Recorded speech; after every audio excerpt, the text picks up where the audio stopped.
ഗബ്രി കാരണമാണ് അപ്സരനെ പവർ ടീമിൽ എടുത്തതെന്ന് പറഞ്ഞ് ജാസ്മിൻ ഗബ്രിയോട് ദേഷ്യപ്പെടുകയാണ്. ഋഷിയും സിബിനും തമ്മിൽ വലിയൊരു വഴക്ക് തന്നെ നടക്കുകയുണ്ടായി. അപ്പോൾ അതിനുശേഷം ജാസ്മിൻ അത് ഒത്തുതീർപ്പാക്കാൻ വേണ്ടി മീറ്റിംഗ് വിളിക്കുകയും അതിൽ ജാസ്മിൻ പറയാൻ വരികയും അത് ജാസ്മിൻ പറയാൻ സിബിൻ സമ്മതിക്കുന്നുണ്ടായിരുന്നില്ല. സിബിന്റെ കാര്യം സിബിന് തന്നെ പറയണമെന്ന് പറയും. മറ്റുള്ള കണ്ടസ്റ്റൻസ് എല്ലാവരും തന്നെ ജാസ്മിൻ അവിടെ സംസാരിക്കേണ്ടെന്ന് പറയും. അതിനുശേഷം പവർ ടീമുകാരും പറയും ജാസ്മിൻ സംസാരിക്കേണ്ടെന്ന്. അപ്സര പറയും ജാസ്മിനോട് അവിടെ പോയി ഇരിക്കാൻ. അതോടെ ജാസ്മിൻ അവിടെ ഒന്നും മിണ്ടാൻ പറ്റുന്നില്ല. ജാസ്മിൻ ഒരു വോയിസും ഇല്ലാണ്ടാവുകയാണ്. ജാസ്മിൻ അവിടെ പോയി ഇരിക്കുന്നുണ്ട്. അതിന്റെ ഇടയ്ക്ക് ഗബ്രി മാത്രമായിരുന്നു ജാസ്മിൻ അവിടെ സംസാരിച്ചോട്ടെ എന്നുള്ള രീതിയിൽ സപ്പോർട്ട് ചെയ്തിട്ടുണ്ടായിരുന്നത്.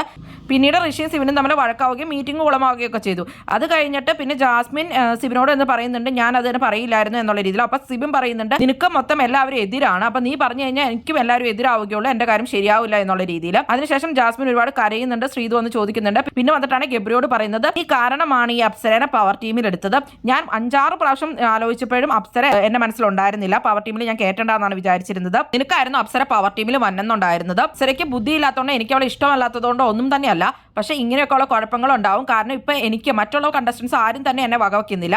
അതുപോലെ തന്നെ ഇപ്പൊ പവർ ടീമും എന്നെ മൈൻഡ് ചെയ്യുന്നില്ല.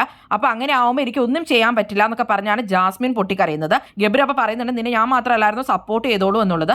ഇതെല്ലാം കഴിഞ്ഞിട്ട് ഇപ്പൊ ജാസ്മിൻ ആകെ ഡൗൺ ആയിട്ടിരിക്കുകയാണ്. ഗബ്രി ജാസ്മിനെ സമാധാനിപ്പിച്ചുകൊണ്ടിരിക്കുന്നുണ്ട്. നീ ഇങ്ങനെ ഡൗൺ ആവില്ലേ, നീ നെഗറ്റീവ് മാത്രം ഫുൾ ആലോചിച്ചുകൊണ്ടിരിക്കില്ലേ. അപ്പൊ ജാസ്മിനെ ക്വിറ്റ് ചെയ്യണമെന്നൊക്കെയാണ് ജാസ്മിൻ പറയുന്നത്. നീ ക്വിറ്റ് ചെയ്യുകയാണെങ്കിൽ ഞാനും ക്വിറ്റ് ചെയ്യും. ഈ ഗെയിം കളിക്കുന്നില്ലെങ്കിൽ ഞാൻ ഗെയിം കളിക്കുന്നില്ല. ഇപ്പൊ ആകെ 1 മാസമല്ലേ ആയോളൂ, ഇനി നിന്നെ പ്രൂവ് ചെയ്യാൻ നിനക്ക് സമയമുണ്ട്. അങ്ങനെയൊക്കെയുള്ള രീതിയിൽ ഗബ്രി അവിടെ പറഞ്ഞു കൊടുക്കുന്നുണ്ട്. അപ്പൊ ജാസ്മിൻ പറയുന്നുണ്ട് എനിക്ക് പറ്റുന്നില്ല, ആരും എന്നെ മനസ്സിലാക്കുന്നില്ല, ഞാൻ ഇങ്ങനെയൊക്കെ കരയുമ്പോൾ ആളുകൾ എന്നെ പുച്ഛിക്കുന്നുണ്ടാവും, എനിക്ക് ഫീലിങ്സ് ഇല്ലെന്നും കുഞ്ഞിതിലെ മുതൽ ആരും എന്നെ മനസ്സിലാക്കിയിട്ടില്ല എന്നൊക്കെയാണ് ജാസ്മിൻ പറയുന്നത്. അപ്പൊ പുറത്ത് പോകണം എന്നൊക്കെയുള്ള രീതിയിൽ തന്നെയാണ് പറഞ്ഞുകൊണ്ടിരിക്കുന്നത്. മൊത്തത്തിൽ പുറത്ത് നെഗറ്റീവ് ആണെന്നുള്ളത് അറിഞ്ഞതിൽ പിന്നെ ജാസ്മിൻ ആകെ ഡൗൺ ആയിരിക്കുകയാണ്. അത് തന്നെയാണ് മെയിൻ ആയിട്ടുള്ള കാരണം. പിന്നെ അത് മാത്രമല്ല ക്യാപ്റ്റൻ ആയിട്ട് അവിടെയുള്ളവർ അംഗീകരിക്കുന്നുമില്ല. കൂടുതൽ ബിഗ് ബോസ് വീഡിയോകൾക്കും ബിഗ് ബോസിന്റെ ലേറ്റസ്റ്റ് ലൈവ് അപ്ഡേറ്റ്സിനുമായിട്ട് ഈ ചാനൽ സബ്സ്ക്രൈബ് ചെയ്യണേ, സപ്പോർട്ട് ചെയ്യണേ. അടുത്തൊരു വീഡിയോയുമായി നമുക്ക് വീണ്ടും കാണാം.